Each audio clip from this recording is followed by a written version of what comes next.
more. Start your...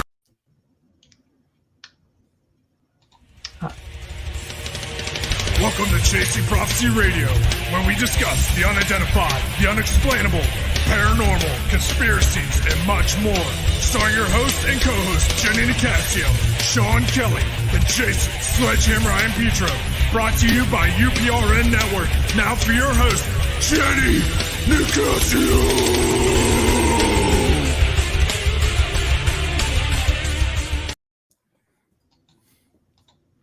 Good evening and welcome to Chasing Prophecy on FM 105.3 New Orleans, where we discuss anything and everything beyond the scope and normal. Remember to like us on YouTube and follow us on Instagram. Happy Tuesday, everyone. Happy Tuesday. Great. How you feel tonight? Stuffy. I'm very stuffy. Stuffy? Okay, well, that's not good. Well, we have a special guest here with us tonight, Eadie. She was supposed to be on last week, and unfortunately, she had a death in the family, and we welcome her back tonight. So I'm glad we can have her this evening. And Betty, I just want to let you know that every day is a challenge here, and it seems like we're having another challenge every day of the week. So a lot of us feel a little stressed and feeling that something isn't right in the universe, and maybe it's some kind of spiritual awareness that we are going into. And I know myself, I feel a little connected to the spiritual realm as Sean and Jason are as paranormal investigators. And I know myself, my journey started, in the spiritual world years ago. But something happened to me, and I am going to discuss with you if it could be similar. I never had the experiences you had. But you had the opportunity to see Jesus Christ, our Savior, in a very unusual experience, and we're going to talk about that. And I just want to make sure I tell you now if ours are the same. So I have a picture, but we're going to wait until after you discuss what you've seen, and then we're going to discuss and see if it's similar to what I saw years ago. But I know your experiences started years ago when you were just a child, and I just want to make sure I get this right. So before I'm going to introduce you the right way, I was going to keep you in the back, and this is new to us, having control over StreamYards to broadcast. Like I said, some people have been lucky enough to see Christ before they actually die, and you had an experience years ago. Betty Eadie is our guest tonight. She's a prominent American author of several books on near-death experiences. Her best-known book was #1, and I think it's still pretty good on the bestsellers list, Embraced by the Light. In her book, she describes her near-death experiences, and it was followed by another book that she wrote called The Awakening Heart, which was also a bestseller. So, Betty, welcome to Chasing Prophecy. Welcome, Betty. Yes. Thank you for coming. Welcome, Betty. Thank you very much. It's a pleasure being here with you. Yeah, and it's a pleasure having you. I'm so glad you can make it tonight. Now, Betty, I read your book, and I was, like I said, I was inspired, and it brought back some things that happened to me in my past. I didn't have a near-death experience, but it will open my eyes. And I think this is exactly what we need right now is your book and what you experienced to try to give us some kind of clarity and some kind of hope in these days that we are facing with all the things going on in the news. And I'm not going to mention it because I think this is a great escape for us. So I don't want to really mention it too much today, but you have a great story. So why don't you just go ahead and start from the beginning when you had your experiences as a child in a boarding school. I think that would be a great place to start. Okay. I'm old enough to where I've had experience living on Indian or Native American reservations. My mother was Lakota Sioux, my father Irish. They were not, back in those days, they were not permitted to be together. He was white, she was Indian. They were taking the children, the Indian children, out of the homes and putting them in boarding schools. You might have heard a lot of the hoopla of in current times, where they are finding cemeteries actually on the property of these schools, and digging up the children who are buried there. And thank goodness for actually finding relatives that the children belong to. I was only 4 years old when I was taken from my parents and placed in a boarding school.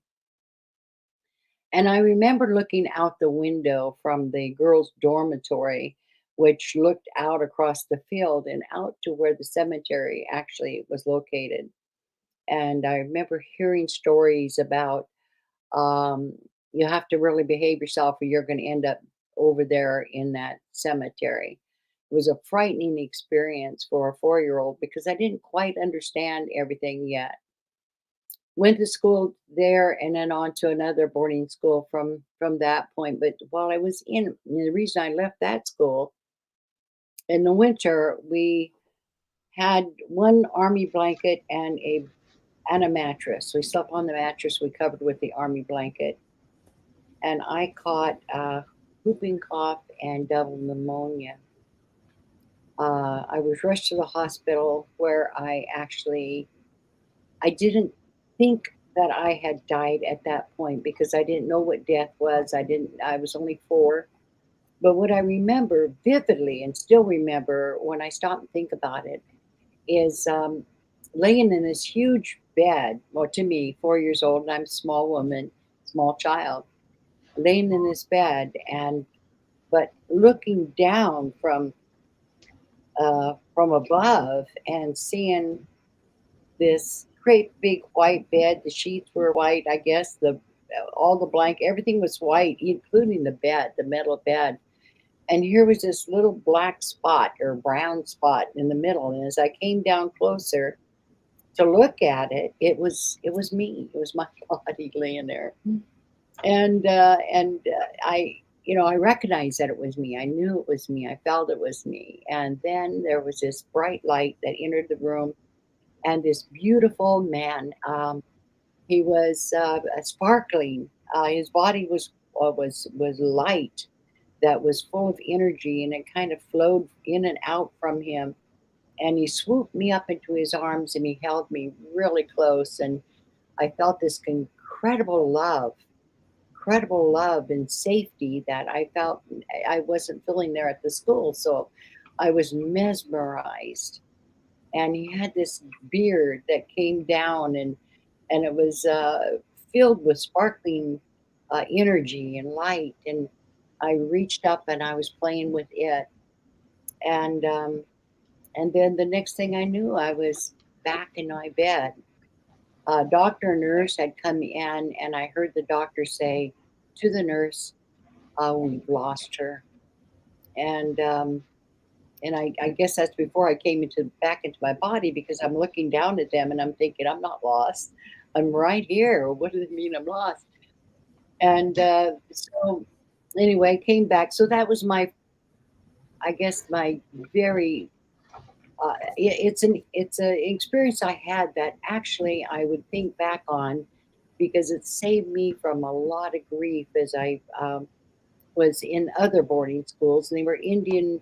They called themselves Indian training schools, and basically what they did when I first entered in is they cut our hair off, and they deliced us. They sprayed us with DDT or whatever that is that they um, Oh my God. uh, uh, yeah, would spray you with.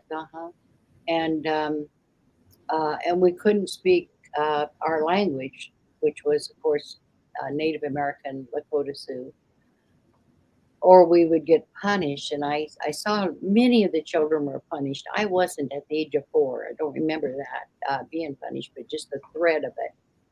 Then at the other schools, they were a little bit better than that when I was 4. Either that or I was getting accustomed to it. The same type of thing went on, but God was pounded in your head. Going into at 4, when we went into church every Sunday, and it was a Catholic church, so we had to do a lot of the cross. And if you made a mistake, they would reach across and pop you on the head with this stick. At 4, I was making all kinds of mistakes. I just wasn't organized. I just didn't know what to do, and I wasn't doing it right.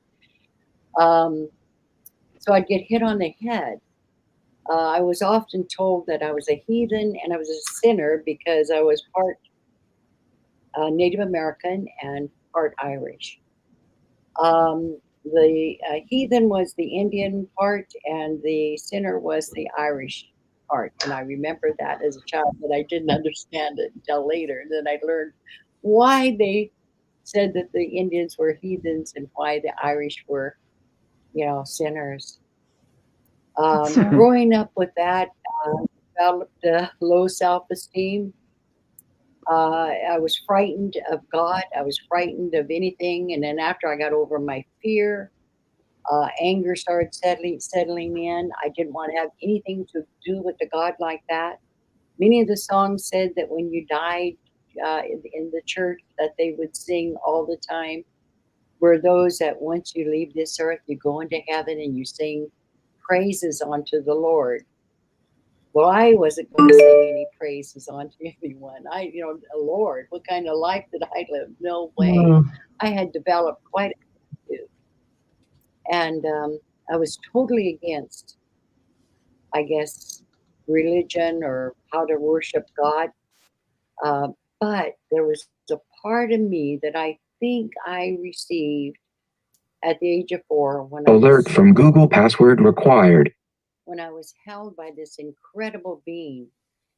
I felt a nearness to something, to someone that was incredible. At the age of 7, I crawled up on a quarry, a very steep hill, and I was 7 years old, and I remember building an altar and kneeling there and praying over the people who were down below. And I often wondered what made me think that I should do this. I mean, I didn't have that wonderful relationship that they were teaching in church that we needed to have with God. It just wasn't in me. I was somewhat rebellious. In fact, I was very, very rebellious. When you grow up and you're put down daily, you develop this attitude.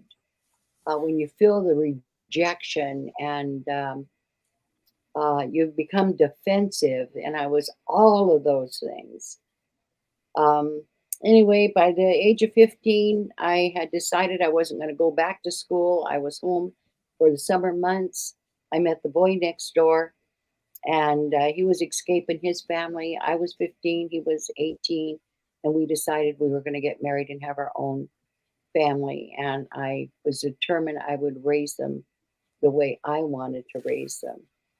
We married, we had 4 children. One child passed when she was 3 months old. It was shortly after her death that he and I divorced and separated. We were separated and then divorced. I met another man. I was only 20. He was 32. We married. It was a happy marriage.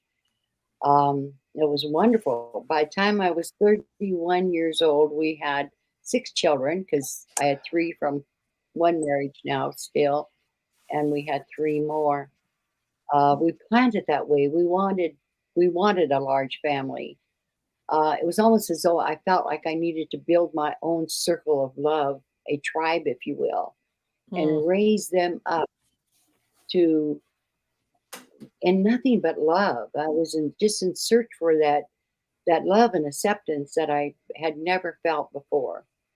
At the age of 31, I had to go to the hospital because I was suffering from, having children very young. My first daughter was born when I was 16, and then they just came. I mean, it's just hearing this. I mean, I don't know. A lot of people were struggling having children, and I just couldn't seem to quit having them. And doctor said, you're going to have a hysterectomy. Went into the hospital, and had the hysterectomy. During the hysterectomy, I hemorrhaged, and they were able to repair that. And later on, in my bed, um, I, I learned later that I had hemorrhaged again. Um, the doctors and nurses had thought I got a recovery. I was fine. There was no problem that they could see, and they left me alone. What I felt, I woke up. It was about 9:30. Looked up at the clock, and I felt this terrible sensation. I know what it's like to feel when your body is dying. And I had gone to school and worked in a hospital, so I'd been around death, and I could feel that in me. I could feel the very last drops of blood just flowing out of me, and then I felt myself dying from my toes up, and then there was this feeling in my chest. Later, a cardiologist explained to me that that was when my heart fibrillated and then stopped beating. So I felt this energy, and then but the sound, nobody could identify the sound I heard. It was like a pop, and my spirit come out of my body. And I rose up to the ceiling, and I remember looking down, turning and looking down, and there again, there I'm laying on the bed. But my body didn't look like me. I didn't. It was kind of hard to recognize, and so I came down to take another look at the body, and sure enough, it was me. And but as I observed myself, I actually began to feel an enormous amount of peace. It was like, yes, I'm out of there. I'm relieved from that. But I thought about my children, and they were home with my husband, and I wanted to go home and take another look at them. I was able to do that, and it was interesting too because I looked around for instead of going out the door, which was to my left of my bed, and I was well aware of that. I looked to my right at the window, and I knew I could go through the window. That thought still stays with me. How did I know I could go through that window? But I did. I knew it, and so I went through the window, and at a very rapid speed, I could look down below me, and I could see the street lights. It was late. It was about quarter to 10, winter month, so it was dark, and the street lights were going by very fast. And I came to my house. I went right through the wall, the door, and I saw my husband sitting there. And I was amazed at this too. I mean, I saw him sitting there, and I'm supposed to be dead and in a heavenly place, right, or heading that way. And I felt very annoyed, even angry at him, that I had told him that make sure the kids are to bed by 8:30, and there he was reading the paper, and they're running all over the place, and then I worried about their life. If I leave, what are they going to be like? And it was just almost magical, wonderful, actually. As each child passed by me and I looked at that child, I could see into their life, their growth, as they grew and went, instantly, just like that. I could see everything about their life. And I knew that each one, they would have their trials, but they are going to have their growth. And I knew that each thing that happened to them was going to serve them. It was a purpose for greater growth and what they would do down the line as they more greatly matured. And I thought, oh, okay. And this thought came to me, like someone was speaking in my head and said, they're only lent to you. They belong to God. I heard that before. Yes. You don't have to have your ego in them. You gave them the body. All right, that's good. If they're attractive or this, that, and the other, they gathered that from generations of DNA. But the spirit has always existed, and it belongs to God. That spirit is an adult spirit, that entered into the body. And I thought, wow, I mean, it was amazing. And then I seemed to lose, I seemed to understand even greater the whole idea of me being the mother of these children that I adored and worshiped even. I had a lot of pride, a lot of ego in them. And then I felt responsible for them instead. That am I raising them right? Did I raise them right? Did I do what God wanted me to do for them so that they could reach their goals when they become adults? That was it was just amazing, that information that comes to you. It's instantaneous. Then I knew I had to go back to my body, and I did. I went back to the hospital, back to where my body was. And there appeared by my bed 3 ancient men in these beautiful brown robes, and they had ties, belts around their waists as I observed them. And one had like a hood up over his head, not hiding his head, but just up, sort of monk style. And I thought about that. Maybe my experience in the Catholic Church, maybe that's where I was gaining that knowledge. And they kind of chuckled at me, and it was like, no, you have known us for eternities. And I said, really? They said, for eternities. We've always been with you for eternities. And then I kept observing them, and I realized that I did indeed know these ancient looking men. I knew them. I can't tell you who they are because I don't remember, but I knew them and I felt confident in them. I felt safe again and secure in them. And they said that they said, you have died prematurely, and but you must go on. And then there was this energy that seemed to fill my room until I wasn't aware of my room anymore. And I began traveling into this. I called it a tunnel in my book because I don't know how else to describe it, but it'd be like a tornado with all this music, lights, things that sparkle, things that didn't. There were people that I was aware also in this massive tunnel, but I wasn't concerned about them. They weren't concerned about me. And so I just kept going to wherever I was being taken. And I ended in this black void. It was pitch black. Now, I love camping. I've been out in the mountains where at night, no lights, nothing, pitch dark. And if you're in the middle of a wooded area, you can put your hand by your face and you can't see it. That's how black it's been in there. Well, this space was just similar to that. It was so black that you couldn't see anything. I was a little bit claustrophobia, had claustrophobia. And so this space and the blackness would have drove me crazy, but it didn't.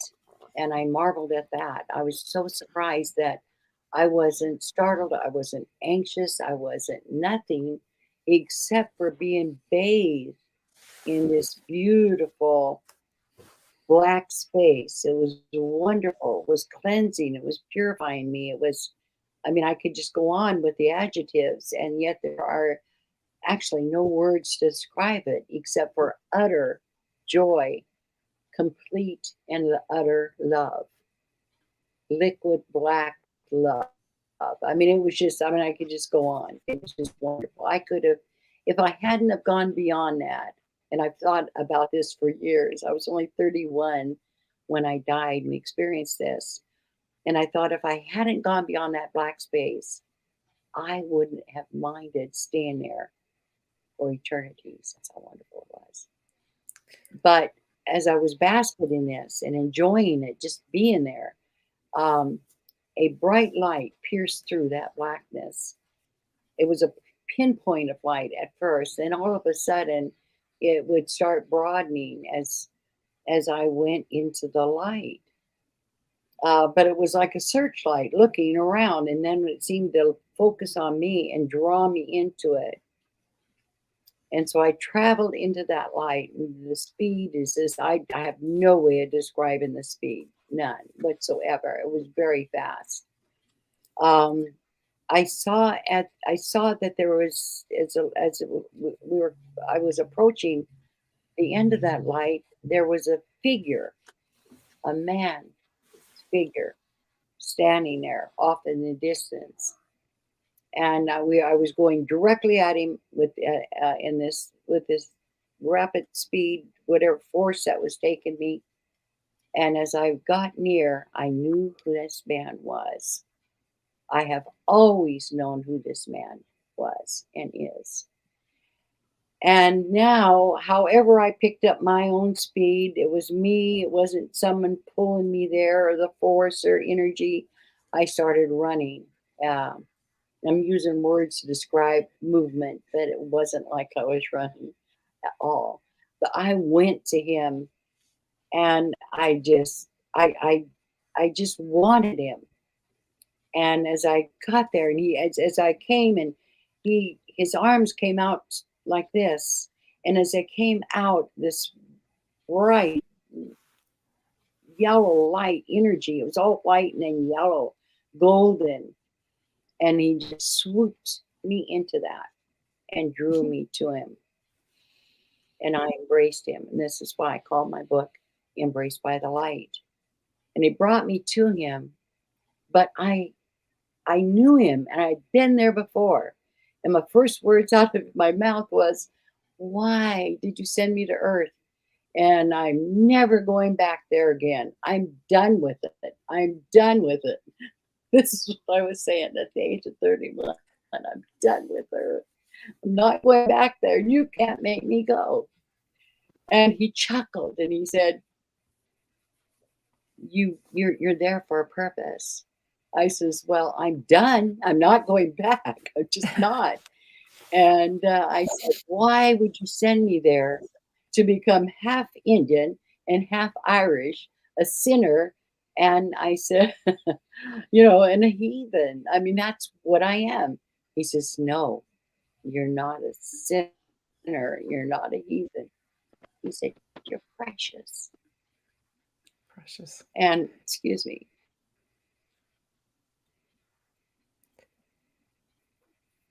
Well, I never thought of myself ever as being precious. That's for sure. But he said, "You chose your path, and you did it." I said, "I wouldn't choose that." He says, "Yes, but you did." He says, "You see, everyone here is at different growth in the spirit. Some are greater than others. And there are some that are still learning." And he said, those that are the greater, they choose tough paths. He says, "That's what you chose because you have a purpose. Everyone on earth has a purpose to serve. Everyone on earth has a mission to fulfill." And I said, "Well, I hope I'm done." He said, I mean, it was amazing because he was absolutely humorous and beautiful. His spirit was wonderful. And the best part is that he said, "Everyone coming there will remember who he is." I said, "Everyone?" He says, "Oh, yes, everyone." And who was he? Someone to get used to it. But he says, "Someone's going to remember." Alert from Google required. You hear that, So guys? Google and has Yeah, I hear it. Sorry, Betty. I'm There's sorry. some- I had to don't- shift to Google in order to get. Oh, okay, that's you. I was We're like- Google. We're So like, that- Google's watching in on us. I know. Well, now you. All right, hope they learned something, huh? So that was who you believe is Jesus that you saw? And that was Jesus. And I said, well, where are your nail prints? And again, I still had, one thing I realized is that when you go back to heaven, back to our original home, you still take a little bit of what you were, your attitude. But as longer you're there, you start dropping the attitude and you get back to your original self, the self you were, and the growth that you acquired here on earth. You take that with you. And that's a real blessing. But I had this attitude, this chip on my shoulder. And so I said, well, where are your nail prints? And he says, Betty, you don't need to see my nail prints. You don't need to see my pain to know who I am. And I live with those words because that means that, well, I never did like to see him on the cross ever. No. On anything, although I do have some crosses. I guess I don't have one on now, but I do have some crosses, but I never wear one with him hanging on it. I like to see it sparkle. It's more like, it reminds me of what he looks like now. But he called a couple of people off to the side. There were 3 women off to the side, and he said, "There's so much for you to learn." He said, "I want these women to take you and show you everything that you desire to see and more." And so I went with them. And this is all the stuff I share in the book, such as the looms where I saw this material being made. I've had a lot of time to think about that material because it was like light that had been beautifully woven. And then I went into the garden. They took me into a garden. They told me to enjoy everything. And I noticed that the grass was so beautiful, and I was barefoot and I was walking. I could feel the grass under my feet. But because I like grass, not just like a carpet under my feet, I like grass flowing and up around the calves of my leg.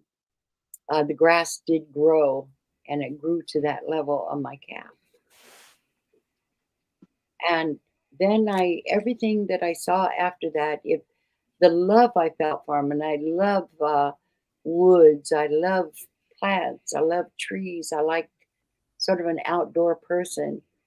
And I saw flowers that is, if I walked over and I touched them, they would grow and sparkle and beautiful. And Wow. if you ever watched the movie Avatar, I swear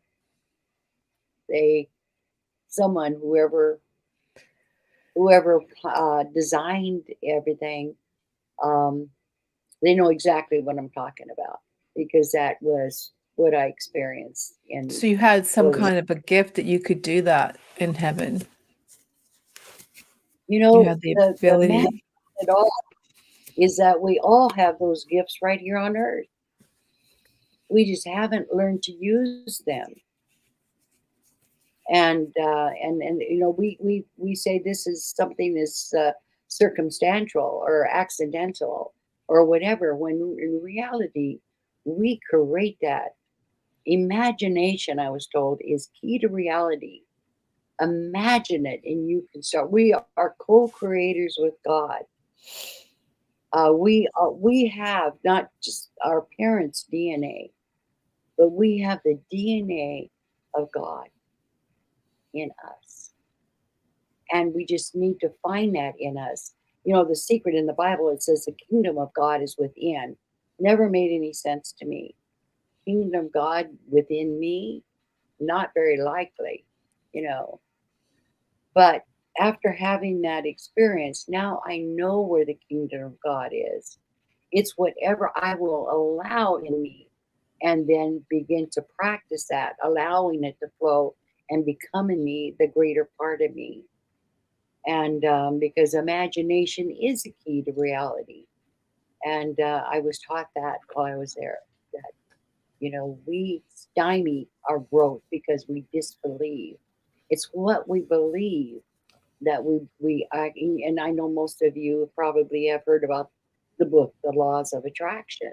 Mhm. And that is so true. So true. And anyway, I saw that, and where I had my feelings of I don't want to go to heaven. I'll go anywhere, but I don't want to go to heaven when I was a child, because I was not going to sing praises to God, a God that I didn't understand or know. And I couldn't imagine being happy in heaven singing all the time, because, well, it would be pretty boring, wouldn't it?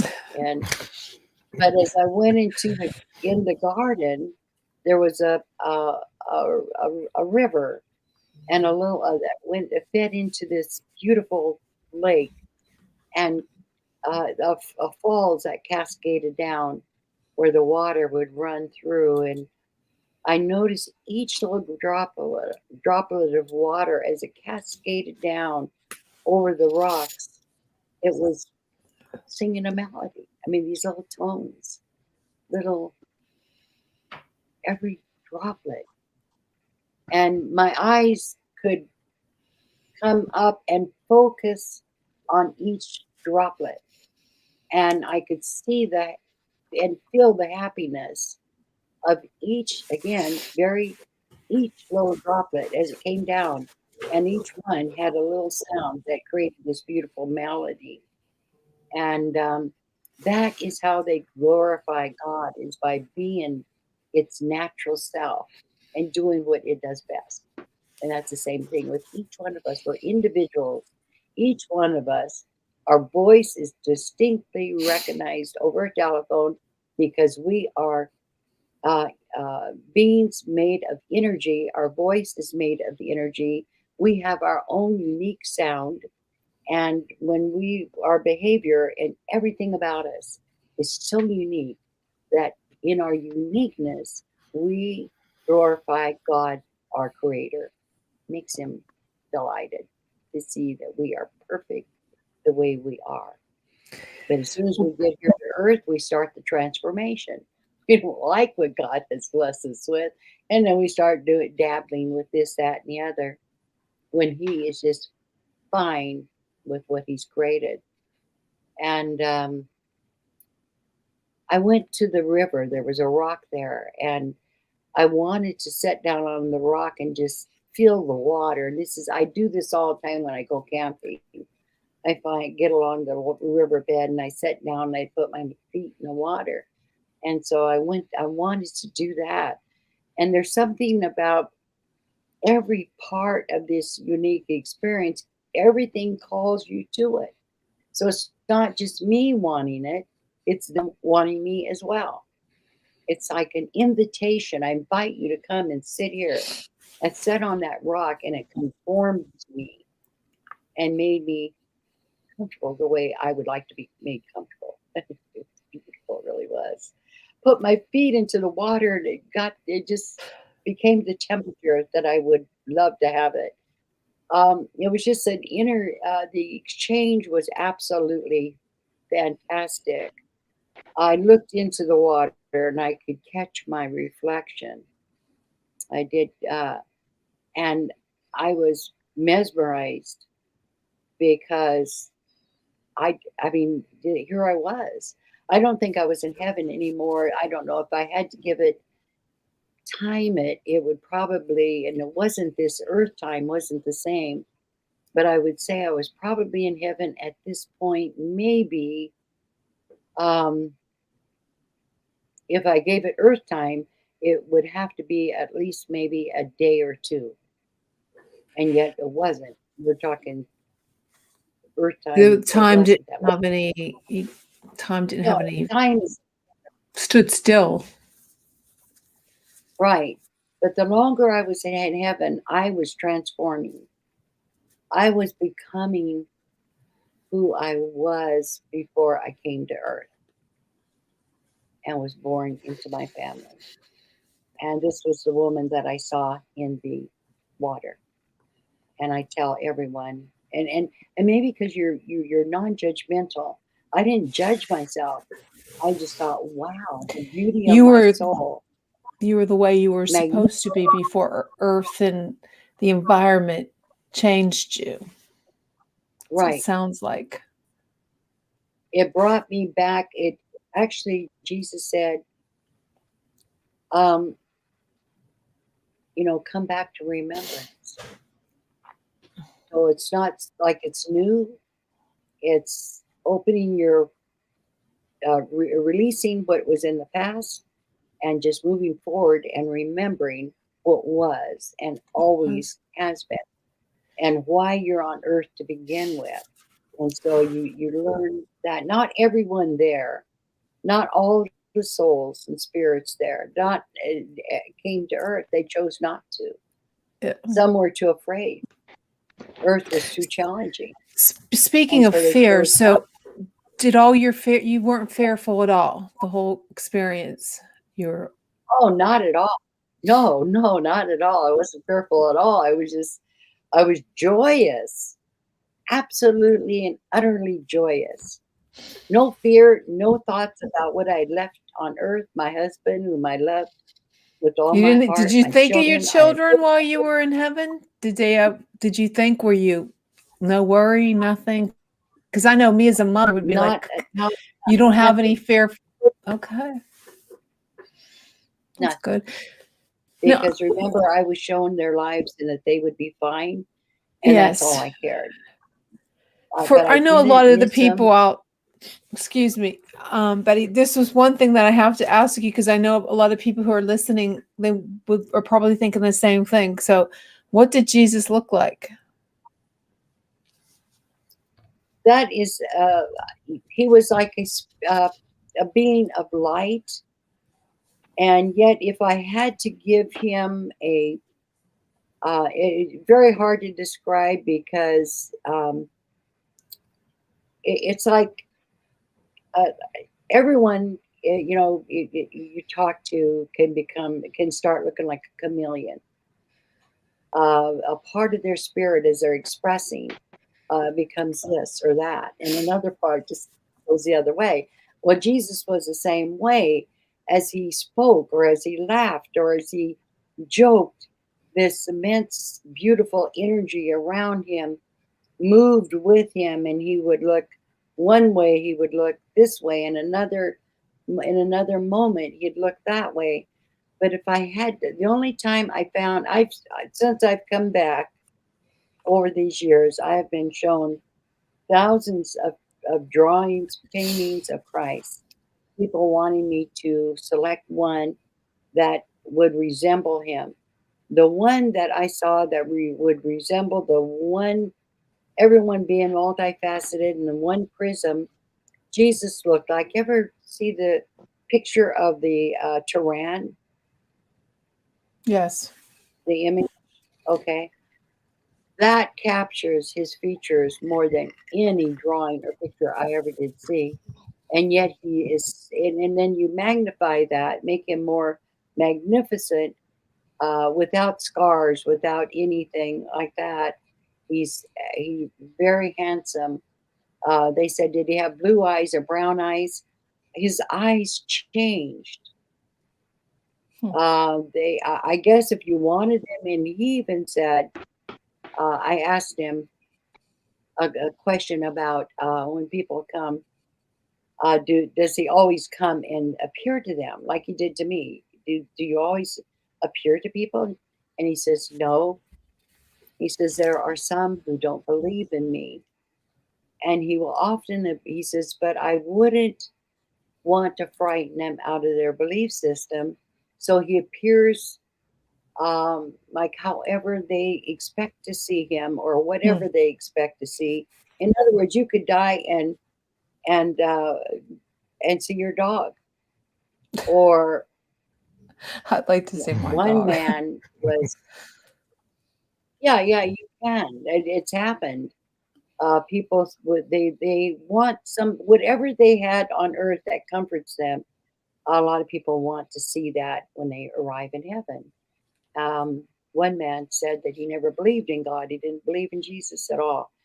But when he died, what he what comforted him most was his teddy bear when he was a child. And that he believed in. Well, when he died, went into heaven. And I'm sorry, I have to laugh because having been in the presence of Jesus and knowing his humor, this is so him. So the man dies, goes into heaven, and he's greeted by this giant brown teddy bear. And he runs over and it looks like his little one, but he runs over and he grabs it, and he's running his fingers through, to the fur and loving it. And the bear is loving him and holding on to him, and he's feeling comfortable and he's loving it. All of a sudden, the bear starts chuckling. Well, since we all know Jesus's voice, we all know his humor, we all know his chuckle, this guy pushed back from his bear and he goes, Jesus. That brought him I've been like, hey, Ted. Yeah. Yeah. It was wonderful. But when he told me that, he hated it. He says, I don't like to tell people about that because I've always been an atheist all my life. And I've heard dozens of other experiences because everybody wants to say, how come I met this or how come I met that? Well, I'm a Muslim or I'm a this or I'm a that or the other. Jesus can appear, he said, any way that they need him to be. He can appear that way. He says it doesn't bother him. He says everyone will eventually come to know me because they already know me. I am. So how long did you stay in that state of heaven before you were brought back? I wish that I knew the length of time while I was in heaven. Earth time, I was gone approximately 2 hours. You were gone that long? I mean, was your body actually, you didn't actually die in the hospital, or you went into a state where you were almost dead? My body, as far as I know, was dead. When I returned to the body, I don't know because I wasn't interested in my dead body at all. I was glad to be gone. I did not want to come back. I came back to serve a purpose, and that is to write Embraced by the Light, and I did that. What did your family say when this happened? When this was all this? Did they do what? What did your family say? Your husband was home when this happened? Did they call him and tell them that you were gone, or did they bring you back? Did they do CPR? No, they thought they were doing something to me. I don't remember what they were doing because when I got back into the body, I was still in between. I wasn't even in heaven. I was in my body and I was aware that I was there. They were doing something to me. I don't know. I wasn't interested. But because what was happening to me instead is they wanted me to see future events that would occur here on Earth. I was still being informed, educated, brought back into remembrance. Some things I had always known. Other things they were reminding me or showing me again. And I was. Were you more into? Were you in a coma? Was it like a coma? Like no, 2 not hours once did I ever lose consciousness. No, 2 my body hours was dead. But 2 hours is a long time to be dead. Right. Yeah. And come back. I never heard. I've met people who have been dead longer than 2 hours. So 2 hours sounds fantastic, but I have met people who were toe tagged in the locker and brought out, and still they live. One man I met, a very good friend of mine, George Rodadiah. I don't know if you've ever heard of him. He was a Russian who I met who had a near death. He was killed actually during that KGB by the KGB. He was on his. I don't usually like to share this because some people really get upset. But he was he came back into his body when he was going through his autopsy. Oh And my. yeah, and That's crazy. to the amazement of the physicians that were around him. They had to hurry up and take his organs that they had already taken out and put him back in and whatnot. He was a mess when they finally got him all put together. But he lived several years. Excuse me, I had my phone off. I don't know what happened here.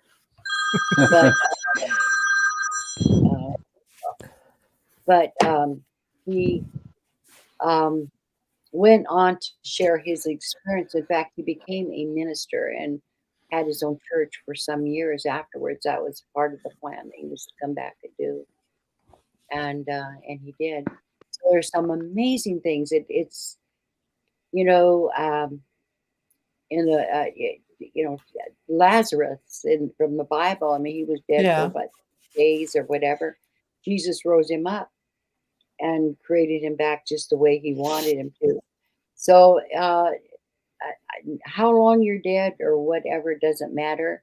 If you aren't meant to be dead, you can be brought back and continue life without any damage at all. But Well, I'll tell you, go ahead. I'm sorry. Yeah, we are each, we were born to this earth terminal. Not one of us was meant to stay here. Each one of us have a time that we need to return. And when that time comes, nothing here on this earth is going to keep us here. But if that time hasn't come, nothing on earth is going to take us out into death. It is all up to God, our Creator. He will take us when He's ready, or He will accept us when we're ready. That's why you hear about a lot of, since this COVID, many people have had near-death experiences and have shared them. It's just amazing. But they were told, just like I was, it's not their time, and sent back. Well, I've experienced Christ without being dead, and when your experience was seeing the light, the brilliant light, that's what I saw. I was in a deep meditation state when I was 16 years old.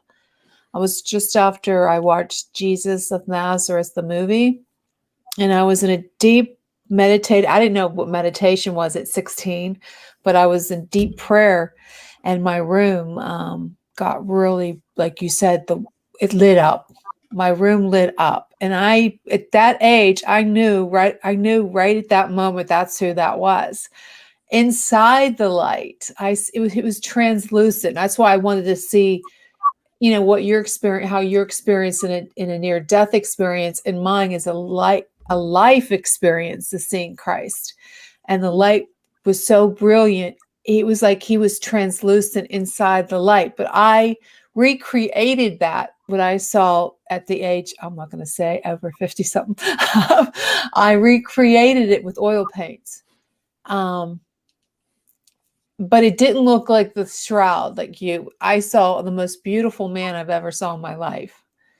And the eyes were so, like you said, they were, you said they changed. The eye, I couldn't recreate the eye color because it was between like a clear crystal blue, ocean blue. It was like the eyes were just something that shined through the light that I could not recreate. But that's why I wanted, when you said the light, all you saw was light. That's all I saw in my room. My room grew in light. It was just the most brilliant light I ever saw in my life. And that's why I wanted to see, what you said he looked like, because I recreated it, but it didn't look like the shroud at all. I didn't see when I couldn't recreate it. That's what's more of a word. It was just, I couldn't make how could I make something so white and still see Jesus? So I toned it down. I left it the way it was, and I tried to put the light in there, but I don't know. I just love how you said it was all white. Like the light was so bright. So that's a comforting feeling to me that maybe it was that image in my room was legit, because sometimes you start thinking, your mind starts playing games on you. Right. But I was alive. I wasn't dead. There I you wasn't go. alive. So For the time being.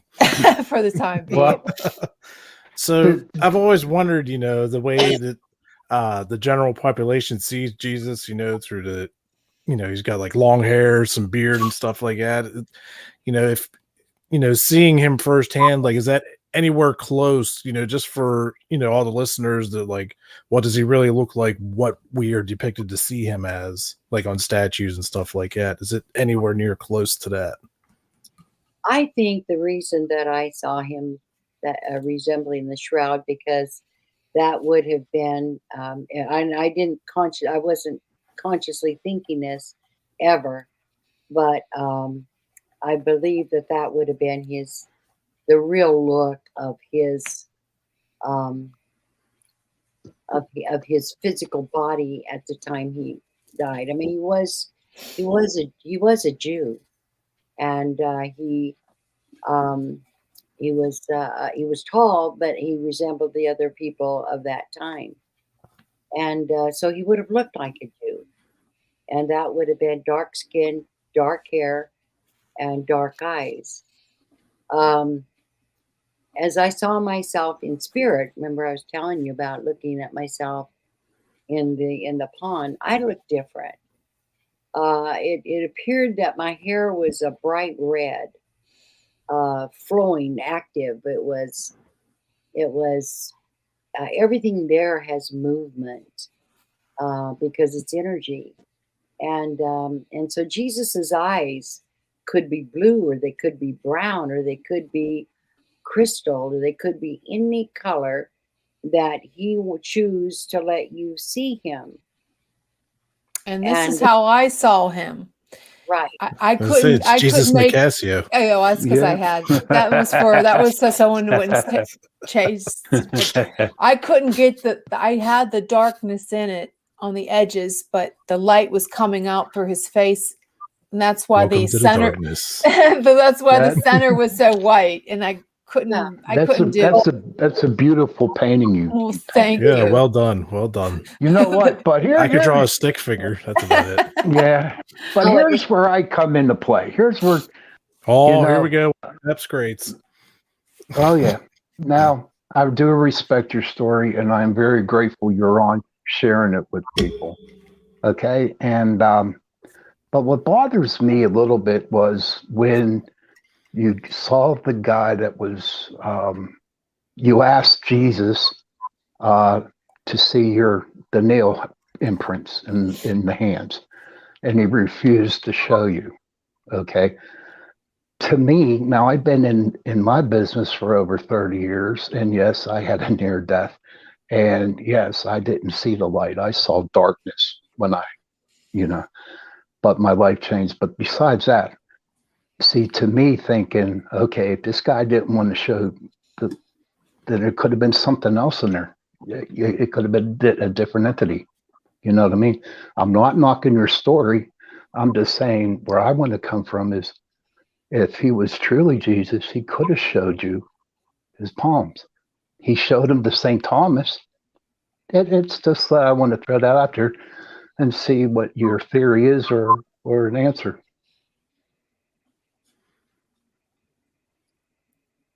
I'm really challenged even to decipher most of what was said. I'm sorry. I'm not knocking your story. I don't know. To me, when somebody refuses to show something, then, and that's only me. I mean, is it possible that, Sean, is it possible that, since he's risen, and he's back in heaven and everything, that he doesn't have the nail marks anymore? You know what I mean? Like he wants you to see him in the better light, not right. as, you True. see him, I could see that during that time. Is it? But I do believe St. Thomas doubted that Jesus died. He didn't believe it was Jesus. And Jesus showed him the nails in the hands. So, and that's where I'm coming from today. He's a little I skeptic. just long story. Yeah, I can't. I couldn't really make out. It's very broken. Everything you said was Oh, you're kind of having an broken. internet issue. Okay. Yeah, you're a And little really, fuzzy right now, but well, but as far as Jesus, I mean, when you see him, believe me, all is forgiven because he certainly doesn't expect us to have perfect memory until we go back. We're just not going to. I mean, everybody has their own understanding, their own, however they were raised, their own perception, their own idea. We all try to take everything, and that's not just Christ. That's anything in life. You get a handful of people, and they're looking at the same thing. Very few of them are going to see the exact thing, and so it doesn't matter to him what you think he looks like or how you think he's going to be. What matters to him is that you learn to you look for miracles and you find them, and you're going to find miracles in God, and that'll draw you closer to God. That'll draw you closer to Christ. Having faith and understanding the higher laws that we came here to learn, and yet we're really crippling ourselves these days because we are not living the higher laws.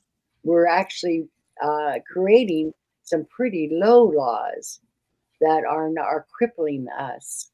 And absolutely. yeah, but when we get there, we'll see all of that. But we're here to learn, and they didn't send us here and blind us exactly for no purpose at all. We wanted to come here and be challenged, each one of us in our own way. And so, if say for instance, I'll pick someone that we don't know, I don't know, but let's say a person was brilliant it's usually coming here to acquire an attribute of God. So let's say patience.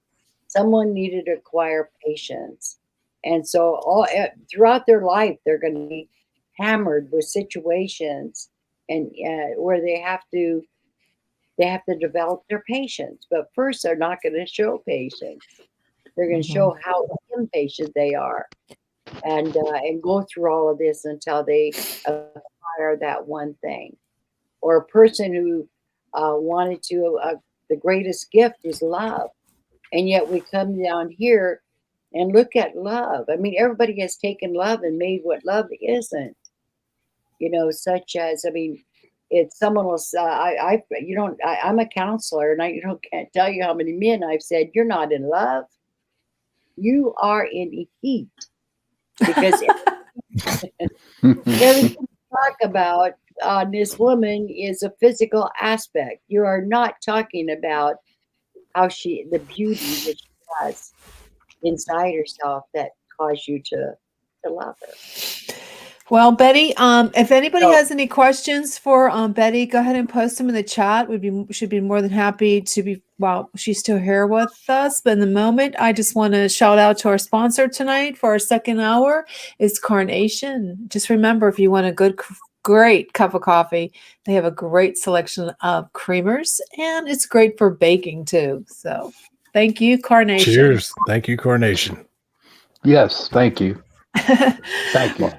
So if there's any questions for Betty before we let her go this evening, please drop us a line in the chat. I just think it's fascinating. I think it's a great a story to help give people hope, especially if they're struggling and they have questions. And I think it's a great book to pick up. You can still find it on Amazon. How about bookstores? Betty, is it still available in bookstores? it's still available, and the best place I think to get it is Amazon.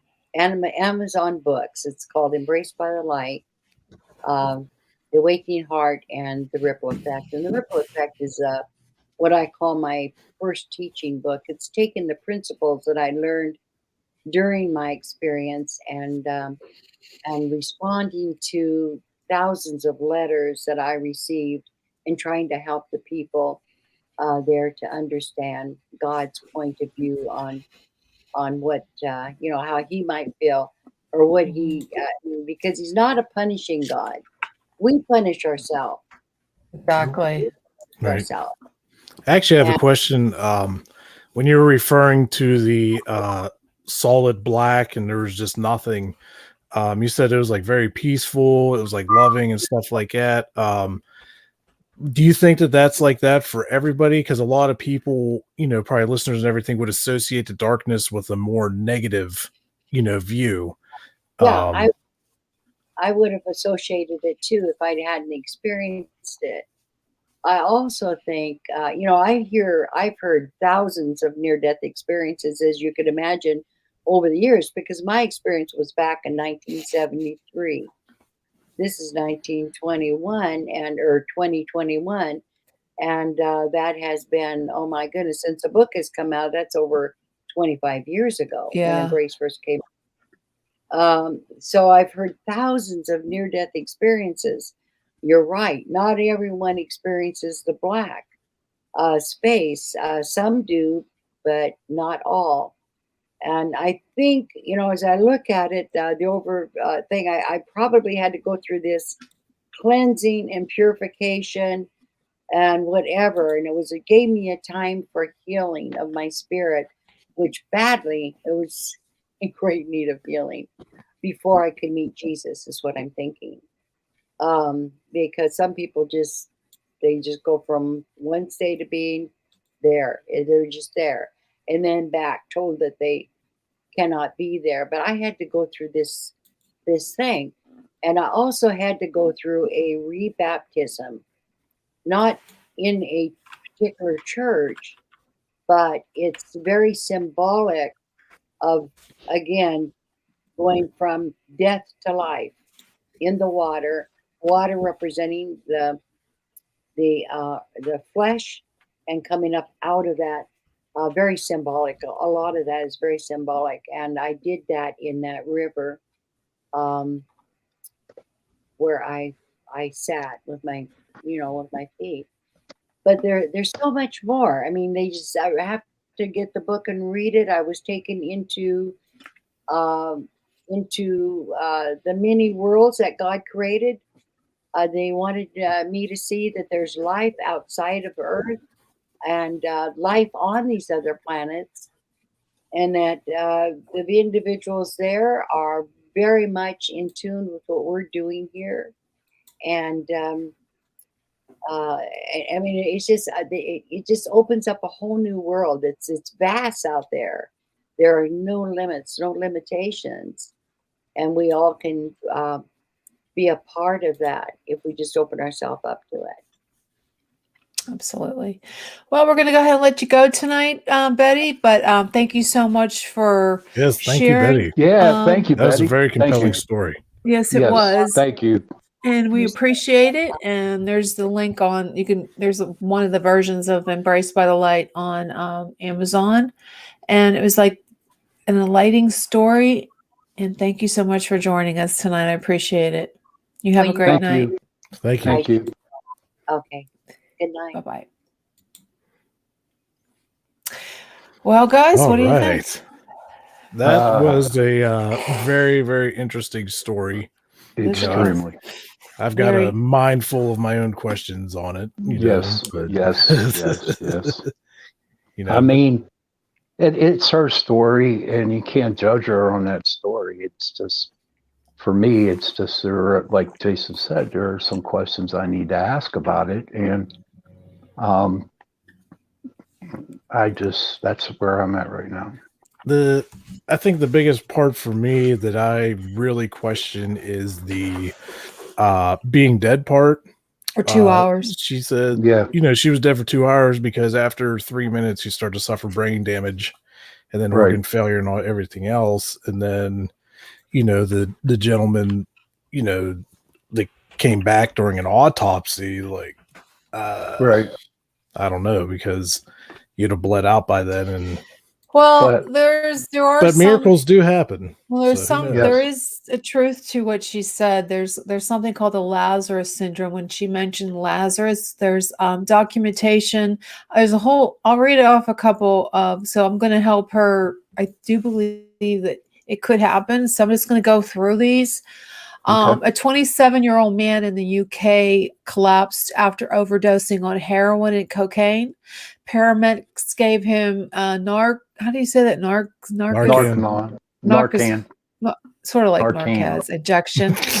There's two different kinds. This one doesn't say that. And he recovered enough to walk to the ambulance. He went into cardiac arrest in transit. After 25 minutes, they resuscitated him. The patient was verbally declared dead about a minute after the I can't talk today. Resuscitation. Ended. Resuscitation. It's all the antihistamines in my nose is clogged up. It's not like coffee Can't you're breathe. drinking. It's not the vocals. Yeah, well, carnation. Oh, it's delicious though. We're all Thanks for stuffing joining today. us, Pap. Ragweed.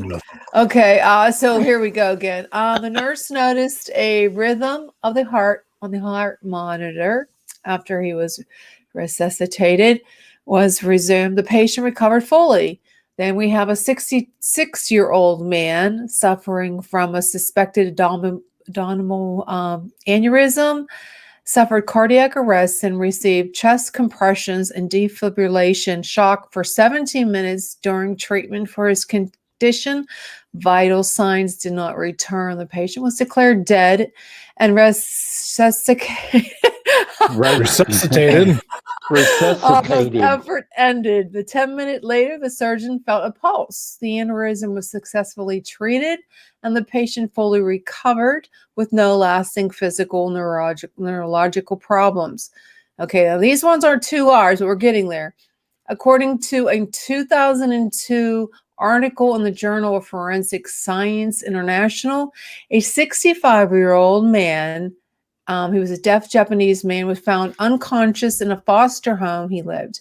CPR attempted on the scene by home staff, emergency medical personnel, and also in the emergency department of the hospital, including appropriate medication, defibrillation. He was declared dead after attempted resuscitation. However, policemen found the person moving in the mortuary.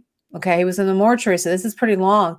After 20 minutes, the patient survived for 4 more days. Okay, there's a couple more.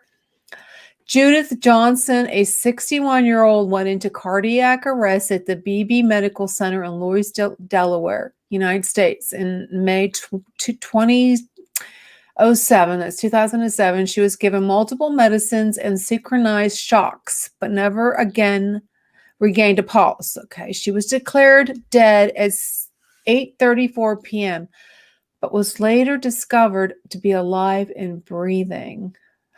She sued the medical hospital where it happened for damages due to physical and neurological problems stemming from the event. That's pretty crazy. A 45-year-old woman in Colombia was pronounced dead as there was no vital signs. Okay, no vital signs showing that she was alive. Later at the funeral worker, no, this is crazy. She actually is taken to the funeral home. The funeral worker noticed that the woman was moving and alerted her co-workers that the woman should go back to the hospital. Oh my God. That's crazy. Then we have a 65-year-old in Malaysia came back to life after 2.5 hours. Okay, guys. After doctors at the Seberang Jaya Hospital in Penang, I don't know where that is, pronounced him dead. He died 3 weeks later, but he actually was dead for 2.5 hours. Then we have Anthony Yaheli, a 37-year-old in Bellbrook, Ohio, USA, was breathing abnormally at 4 a.m. on August 5th, 2013, and he could not be woken after they found he had no pulse. First responders administered CPR and were able to retrieve a stable enough heartbeat to transfer him to the emergency room. Later that afternoon, he suffered a cardiac arrest for 45 minutes. He was dead at the Keltern Medical Center and was pronounced dead after all efforts to resuscitate him had failed. When his son arrived at the hospital to visit his supposed to be deceased father, he noticed his heart beating on the monitor that was still attached to his father. Resuscitation efforts were resumed, and he was successfully revived. And then we have a 78-year-old guy. The coroner said he was dead. He arrived already to debomb him at 9 p.m. on February 26, 2014. Once at the funeral home, he was found to be moving, possibly resuscitated by a defibrillator implanted in his chest. Jesus Christ. I told you it's torture Tuesday. This last hour is torture for me. I just want you to know. That's right. It's Torture Tuesday. Torture Tuesday. And then we have one more that was resuscitated. Resuscitated. Say it with me. That's the word of the day. The word of the day is resuscitated for 2 hours. So it does happen. So we have to give her the benefit of the doubt. I mean, there's a lot of them. It's called the Lazarus syndrome. And where these people go, she's just one of the many that go to heaven. And then there's others like Sean that go to hell. No, I don't. Yeah. So I mean, no. Here's my deal with the whole situation, and if I made her mad, I didn't mean to. It's just that being in the business for so long, you ask somebody to see something and they refuse to show you. That's something fishy. That's something fishy in my book. Okay, well, Jesus can say if he doesn't want to show you his wounds, then what? He showed it to St. Thomas. He did. Well, yeah. Well, maybe he didn't want to sell it to Betty. I don't know. So I got some information on the Lazarus effect. Compliments of Nina, because I wasn't sure, and she's in the medical field. Thank you. Well, first I gotta say, 17 minutes is a lot different than a couple hours for the most part. 17, 20 minutes, whatever.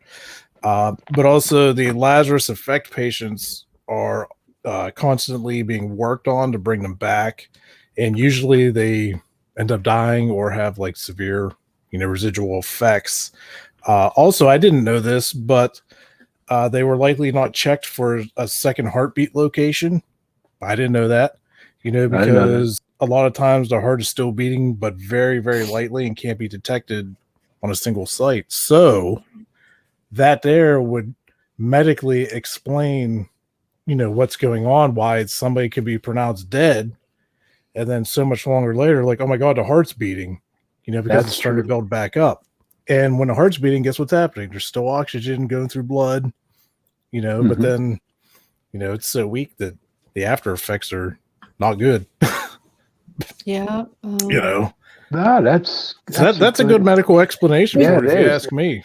Thank you. I mean, miracles happen. I believe miracles happen, but in the grand scheme of things, when you look at it, from the medical standpoint, that makes a lot more sense.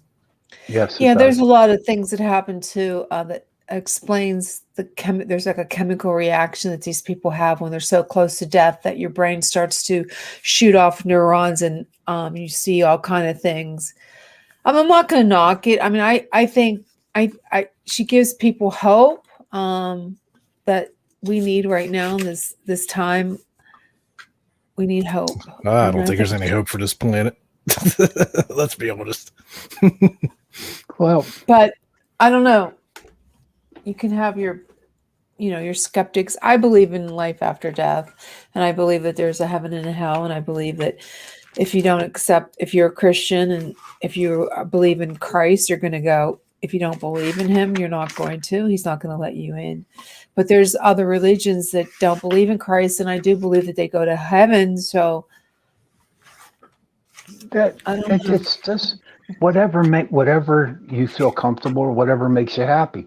If a rock makes you happy and you feel very spiritual to it, yeah. The Wiccans, they go with trees, rocks, plants, animals, and to them that's their god or goddesses. Yeah, So it's they like feel give to the comfortable earth with and them you all. get back kind of Yeah, thing. exactly. And What you put out is what you get back. exactly. Yeah. So I think it was a great guest. I mean, I'm glad we had her on the show. Like, Oh yeah, it's a very compelling story. Like, Yeah, it was. I it's enjoyed her story. I makes you did. think about a lot of things. I'm going to try to get someone to come on who has gone to hell, and they can, Sean and him can compare notes. Yeah. Is it hot? Yeah. Is Yeah. it hot? You know what? Yeah. No, it was freaking cold. It was cold, not hot. I'm still curious about, she was talking about that darkness though, because so many people associate that with negative and just Yeah, that's bad. And why she's saying it was so loving and stuff. Like that was that's another boggling my thing. mind a little bit, because then It is. after that she saw the light start as a pin light and then got bigger and bigger. So that to me would be like you're literally stuck in a nowhere, and then the light came to get you. That's the way I perceive that as. So I'm still. I don't know. When I had that near death where I died, you know what? I saw darkness. I didn't see no light. And Those your eyelids. I know what I saw and I felt, but I tell you what, after that changed my life. And it changed it for the better. So Amen. That's all I got to say about it. you had it for a reason.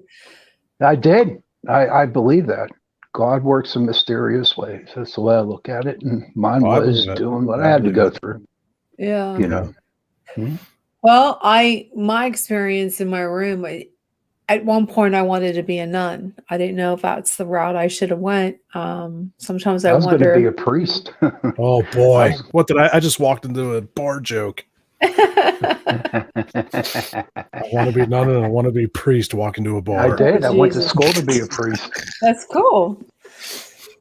Yeah, you probably should have been, and you would be I don't know, Mr. I don't know. But it was a good I can't show. see Father Kelly. But okay, let's get back to so tell us about your light. Tell us about your light. Oh God, it was. You flicked the switch and all of a sudden. No, it was. Honest to God, I'll never forget it. I told people at school what happened to me. It was back in, like I said, I was 16, 17 years old. It was right around the same time. This is what kind of got me a little confused, because it was right around the time that people were seeing when Magigoria started. I don't know if you remember that, Sean. What year was this? It was back in the 80s. It would have to be 1980. Oh, geez, I wasn't even around yet. Yeah, you weren't around yet. It was Easter week.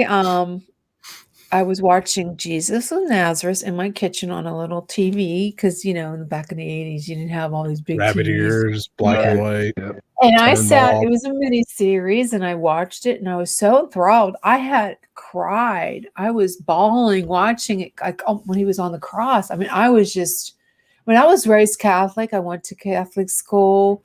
I got my communion, confirmation, and all that, but I really never really, no one portrayed it like that actor did.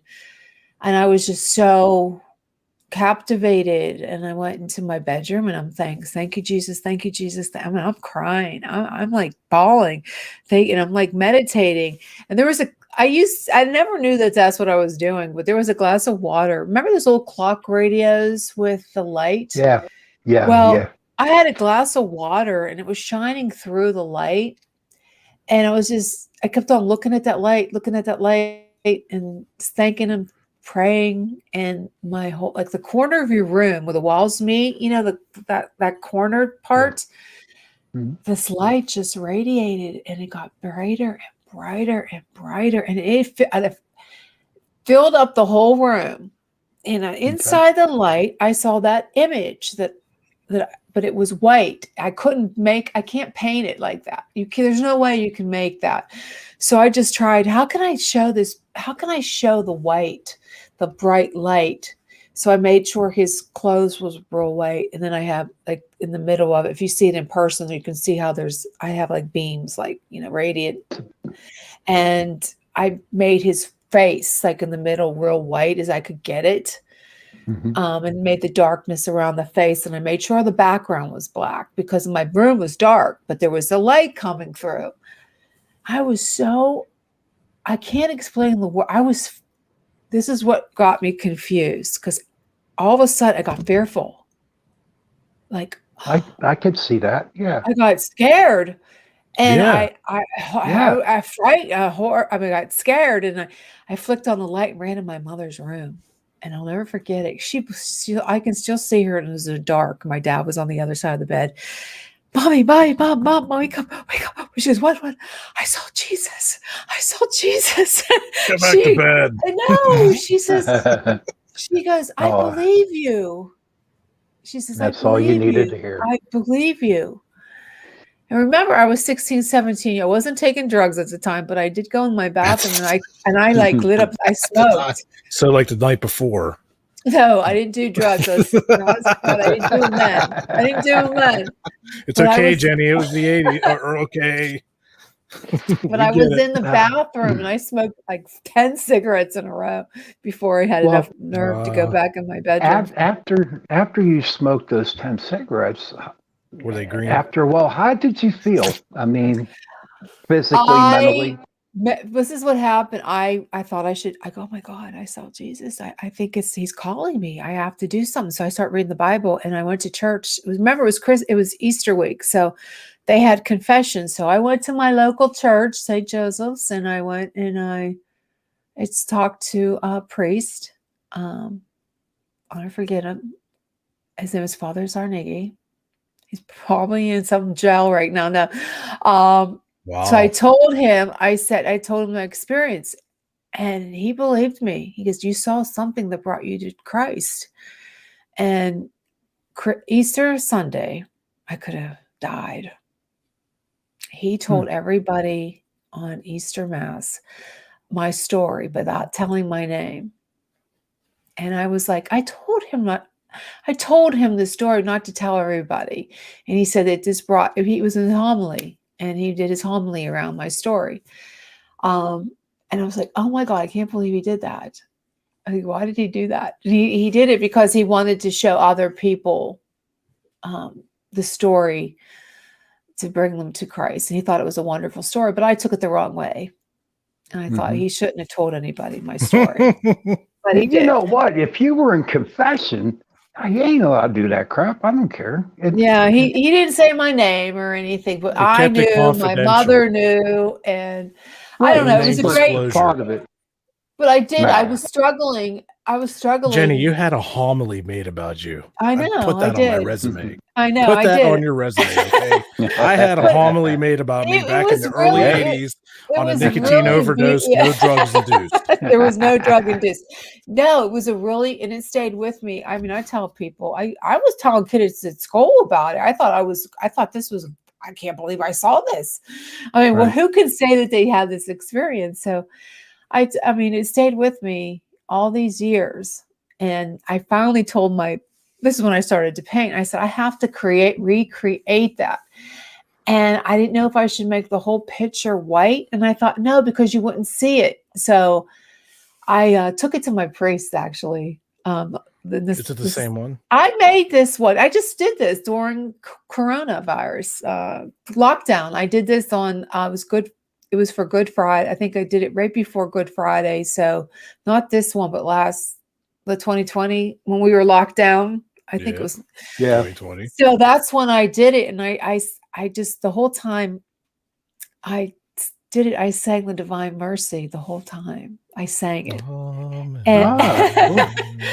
the funny thing is, people say, why are you in the paranormal field? Because I believe in the spiritual side of it. And that's why I'm not into all that weird stuff. I don't do witchy stuff. I don't try to conjure, spirits, but I'm more on the spiritual side of it. Like, I don't know. Which is cool. But that's how I painted it. And when I have it in my bedroom. It's huge. You should see how big of this thing is. So huge. WWJD. Yeah. What? What? That's a question for Jenny. WWJD. What would Jesus do? Yeah, exactly. Yeah. So what would he do? What would Jesus do? When he saw my painting, he's going to love it. I asked him.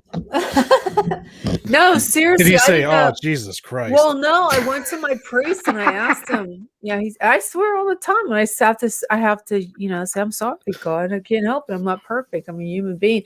But I did, when I painted the painting, I was blown away. I had tears coming down my eyes because it was just, I thought it was gorgeous. It was a beautiful It is a picture. good job, yeah. If you It's see it in gorgeous. person, it's really Yeah. nice. But Like I said, I can draw a stick figure. Literally, that's about it. But I took it to my priest and I asked him, I said, what am I supposed to do with this? I said, I didn't know what he was trying to tell me. And he goes, you need to have discernment. And I'm like, what the heck does that mean? I don't know what you're telling me. But it was just a story I thought I should tell. I mean, I like I'm to glad tell. you shared it. Yeah, thanks I'm for glad sharing. you shared That's it. a good story, Yeah, yeah. really. Because it gives me like, oh, okay. What did you want? And I think he was just letting me know that he accepted my my prayers of thanksgiving, because I was thanking him. And he was saying, you're welcome. That's what I'm hoping he's saying. You're welcome. That's cool. That's cool. Save a turkey leg for me. No, but it gets. I've experienced a lot of loss in my life, and it gets me through it. Right. It's hard, but we all do, right? We all Yeah, it's experience part loss. of life. Yeah. And it was nice to know that, her story about Christ and seeing him, and it made me feel hopeful. What if I would die, my kids would be okay. Like if you lose your kids early in life, that would be horrifying. But Right. it gives you but she felt okay that they were going to be okay, which I like that. Right. Right. Which is a good deal. Yeah. I don't know where my son's going. He went from a Catholic to an atheist now because he's a scientist. It's really, really crazy. He was an altar boy even up to the age of 16, and then he got into the scientific field, and he lost everything that he grew up with in the church. And to his mom, that really hurt her feelings very much. You know what I mean? And I can see that. yes, but I have a good son though, because even though he don't believe anymore, when he comes home for Christmas, he goes to Christmas Mass with my mom, with his mom. Even though he doesn't believe it, that's nice. Exactly. Yeah, it is. So or maybe I he'll pray find his for way him. back. I hope so, because I pray for him. Something I've noticed is like, I grew up Catholic and everything, and went to CCD and everything. But it seems like a lot of people that I know that went to like Catholic schools and just got pounded, just religious thing after religious after religious. It seems like as they reached adulthood, a lot of them are like, I'm tired. Yes. And a lot of them, stop, practicing, stop believing because they're like, I'm just tired of it beating into my head. It seems like there's a lot of people like that out there. Well, you know what? I was in Catholic school for 12 years. And when I graduated, I didn't even want to step into a church because I got tired. You'd catch on fire. Oh no! I stick my hand. I stick my finger. No, I stick my finger into the holy water, and it burns my fingertip. No, you got hit by lightning. Well, no. I know what you're I'm saying, Sean. That's where your hair went. It was just too much religion for 12 years. I had enough, and I never went to church. That's the thing about. I don't think you have to go to church. I mean, I just found my way back to church after the scandals because I was so furious at what happened. But I follow Father Mike Smith on Ascension Presents, who does the Bible 365 Bible in the year, basically. And I follow him, and he did a whole podcast on how to go back to church go back to the Catholic Church after what happened with the scandal. And he said, don't lead, don't lead. So when you go to church, you try to you're not going for. Hello, Augie.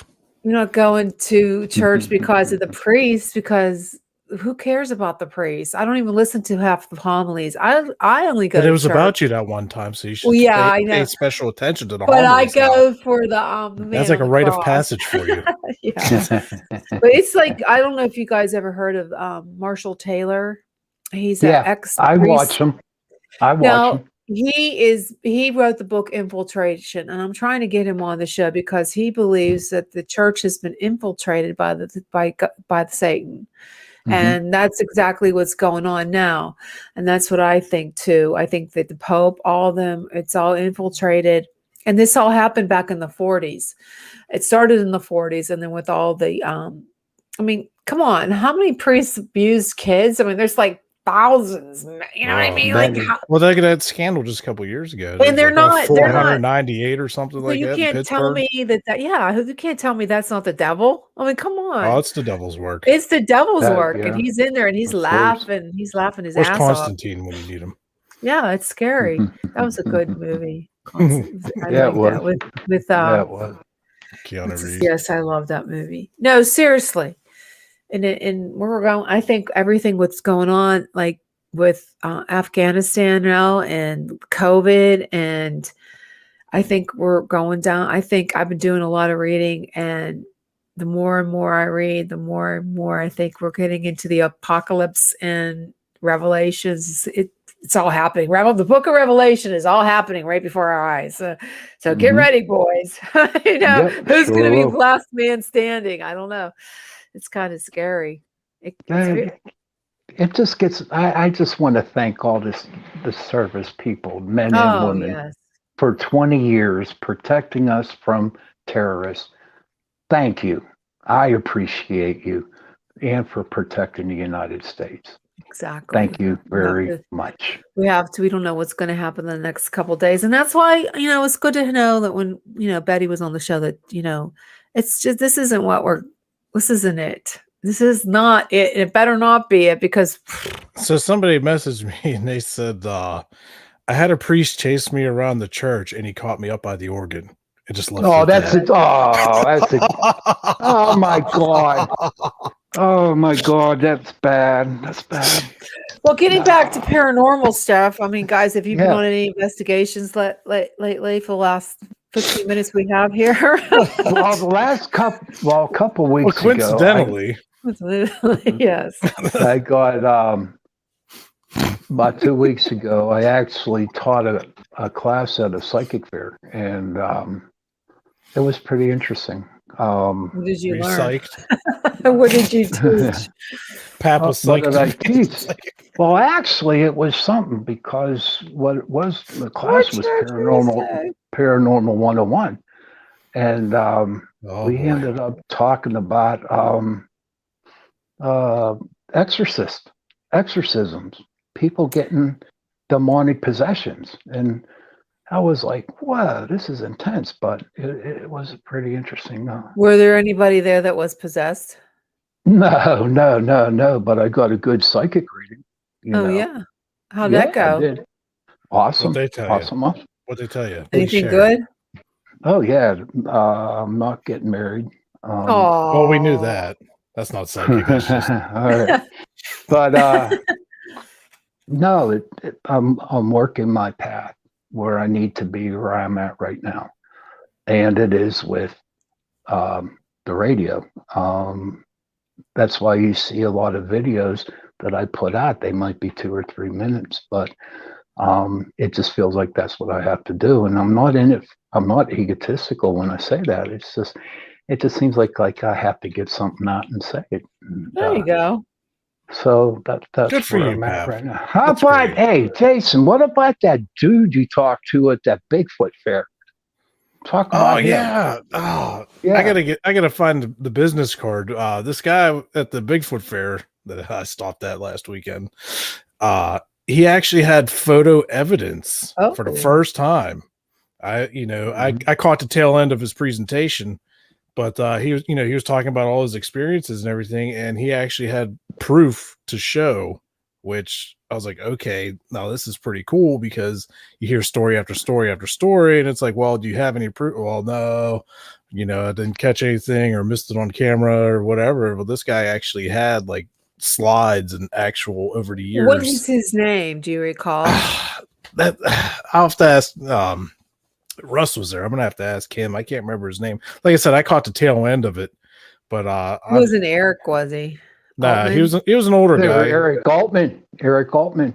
That's what I said. He was an older guy. Well, Eric's pretty. How old is Eric, Sean? He's young. He's young. He is. Eric's young, yeah. Well, that's not a number. How old? Was he in his I don't 40s, know. 50s? I would say No, he's in his I'd say 50s now. I'd say he's in he's his a- 50s. Is that he's a young good or old dude. for you, Jason? That, Oh, yeah, it'll always Jason, be what older is than it? me. So no matter whatever happens, you two will always be older than me. Yeah, definitely. No, buddy. What are you gonna do? Don't worry, But, you're gonna get old too. Hopefully. Well, then you probably won't be here. Another thing that's coming up.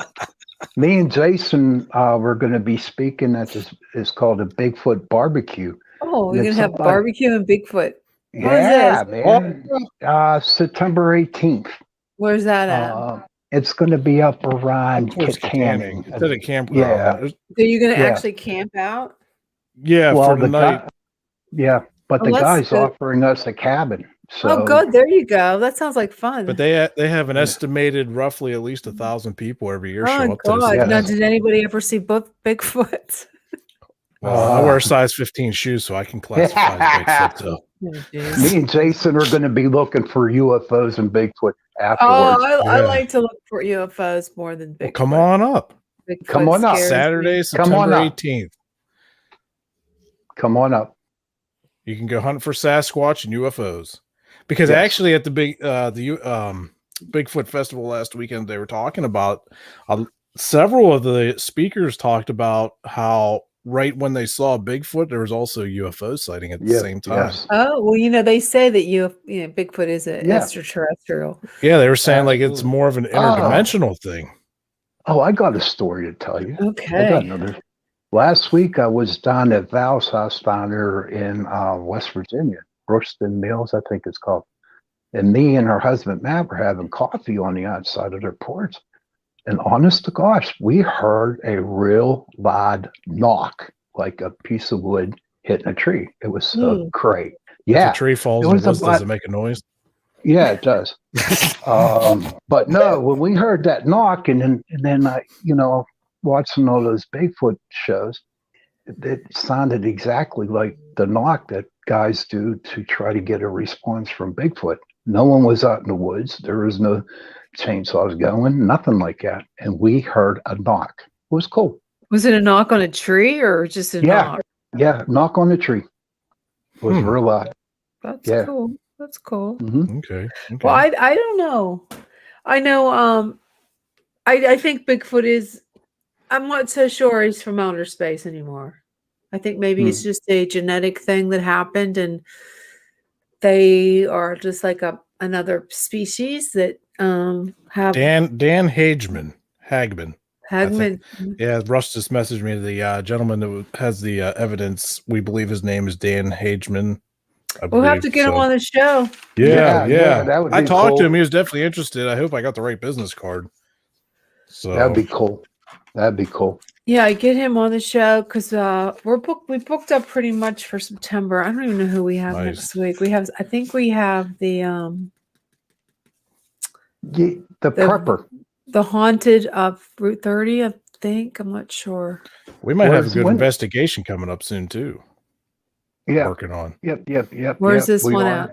at? It's Summit. local. I won't disclose the area it's in for reasons of the people that live right next door. But I met these people through my job actually, and we just got to talking about paranormal and everything. And there's an old church building there, and I think it's from the late 1800s or very that'd be early good. 1900s Yeah. with a cemetery behind it. So I was Oh. like, oh, is there any chance we can investigate? And they proceeded to tell me about how it's been investigated before. And one of the investigators, I guess they contacted, I think, around 13 spirits. And they said that all of them were very, very angry. Oh, they're angry ghosts. And they said there's like no power lines or anything back there. As I saw where it's at, there's nothing around it. There's just nothing. And she was talking about how their meters and equipment was going nuts. Once they started communicating with whoever's there, and I was like, well, of course, I got all excited about it. Like, well, this is Right. sweet. So we're in the process of hopefully setting that up. hopefully for like That's October or good. something like that when it cools down a Yeah. little bit. Yeah. September was the 14th. We're having that one author on about the Bridgewater Triangle, and that's going to be interesting. An Yeah, interesting that'll be show. interesting. Road trip. Yeah, definitely next year. Let's go. Go for I it. want to Let's go. go. Let's go right I now. want to go. Pack your bags. Let's go. You pay my bills. I'll Pay see my you there. bills. I'll see you there. I gotta go There to you work go. tomorrow. Yeah, I do want to go to that. that's gonna be a good show. We have a Yes, couple it is. different goofy ones coming up. We have a Do we have Another- the prepper? a what? The prepper for the end of times? You said there was a guy that does prepping. Oh, I was trying to get him on the show. He didn't answer me yet for Doomsday. Okay. I'm trying. Yeah, Doomsday one. Okay. That's a good one. I Mhm. think we better start getting a generator and we have one. I have one, but we haven't used it. It probably won't start. Go clean They're the just carburetor. talking because they're going to get the grid's going to they think the next cyber attack's going to be the grid. Well, what are you going to Sweet. do if you don't have any power for weeks at a time?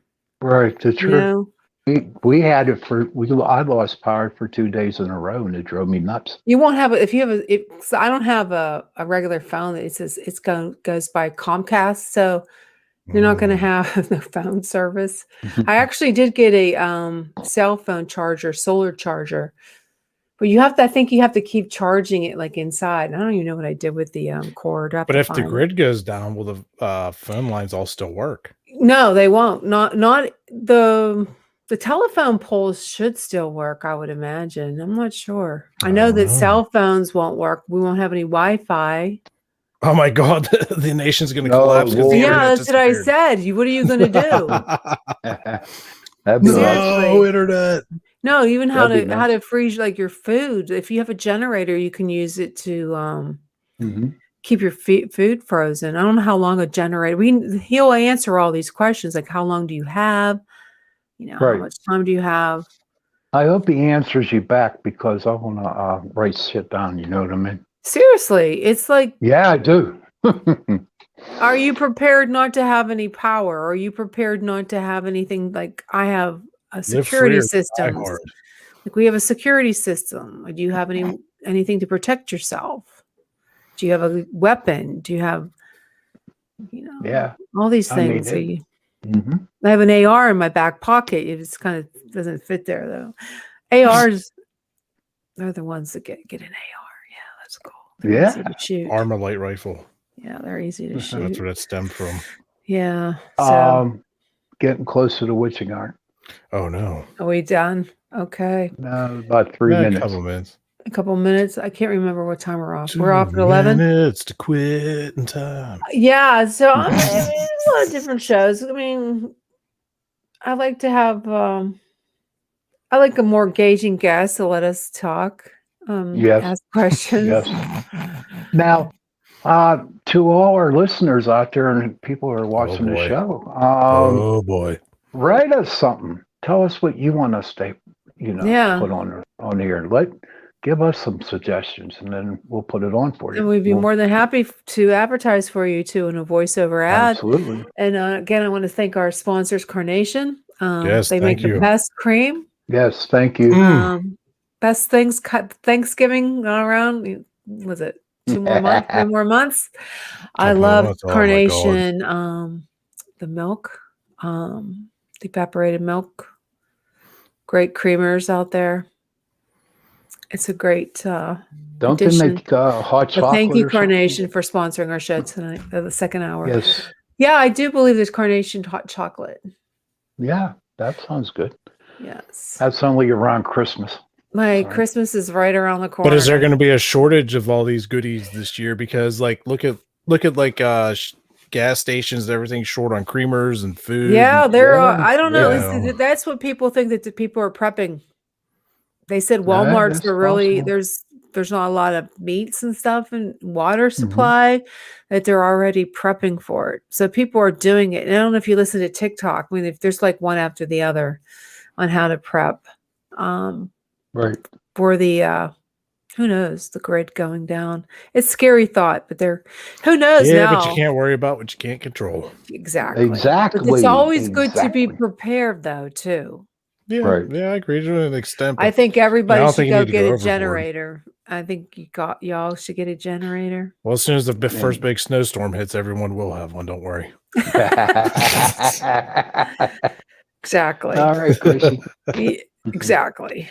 Got to get that generator up and make sure it works. But don't do it in the house. You don't put the Nope. generator in the house. Or in the garage. Yes, you'll kill yourself. Yeah. There was somebody Stupid people do house that. caught on fire because of that. I'll sell y'all some generators. I got a bunch of them. How many you want? As many as you can give us. I got like 5 of them biatches right now, maybe 6. It's weird for us. Like for Katrina, I had to buy 4 for my company, 2 for my house because we kept running for 3 weeks, 24 hours a day, 7 days a week because I wanted air conditioning. I didn't give. Even though the city was underwater and there's alligators swimming around, you got to guard your house from crazy people trying to rob you. I still wanted air conditioning. Definitely. My partner's like, how are you going to do this? I'm going to go buy 3 window units and put it in the house. I said, if you don't want air conditioning, that's fine. Sleep upstairs. I said, but downstairs is going to be air conditioned. And because that's where the kitchen and family room was, and the kids are going to be sleeping there anyway. So I was like, yeah, nice and cool. So I had to keep my chihuahuas cool, man. Yeah, they're so adorable. Yeah, they are. Cool. Yeah, well, that's the 2 new ones. Baby girl's only 2 years old, and the little one, Lola, she's 10 weeks, 11 weeks. She's a terror, man. I'm just telling you, she's a terror. When I put sleeping demons, I mean it. That dog is, oh, God, I forgot. I'm glad I don't have grandkids right now. Jesus. Oh, jeez. Yeah, I'll get some of them too. So what y'all do? Oh, we still on the air, aren't we? Yeah, we are. Yeah, we're on we're live. Well, if y'all listen, people, I got generators for sale. You know what, too? And little Speaking of that, chihuahuas. Got little chihuahuas for sale. Oh, no, I keep my chihuahuas. You know why I keep my chihuahuas? Especially Charlie, who we had for 18 years. That dog could smell food. Look, I never starved to death with him. They would always, he could smell food anyway. And plus, he'd eat anything. I mean, like the dog would be like, you'd be sitting there, what are you sniffing at, Charlie? Think he'd be like an animal. So, oh no, he's tracking down somebody's lunch. I mean, he would have made he could have probably made a great drug dog, man. He had a super snooper on him. And that's how the baby girl is. That's why she's fat as she is. She's like, oh, what's that? Let me go She's see. pleasantly plump. Yes. Oh man, she's Pleasantly. awesome. Oh, good. Yeah. Fluffy. So how was y'all's guess? I didn't get to hear because I was going crazy with something else. She was a good guess. It was a good time. If y'all want to see true torture, tune into the Outer Realm tomorrow night because I'm going to be the host of their show. Oh, they're going to no. be the guest. That'll be interesting. Oh my. Hell coming. That'll that'd be be fun. good. Hey, I was fair. I warned them. I said, they said, what do you mean? I said, yeah, let me host y'all. So I got some questions I want to ask. Oh. They're like, what do you mean questions? Is it just a couple, fewer 5 or 6 or 7 or 8, maybe 10? 10, 12. I love torturing hosts. There's nothing more fun than torturing a host, man. It's just like, oh, God. It's a great thing. Don't worry, y'all all get y'all's time. Okay, let's end this thing. All right. Okay, guys. Well, thanks again for tuning in to Chasing Prophecy. You guys have a great night. Thank We'll you, see you everybody. next Tuesday. See you next.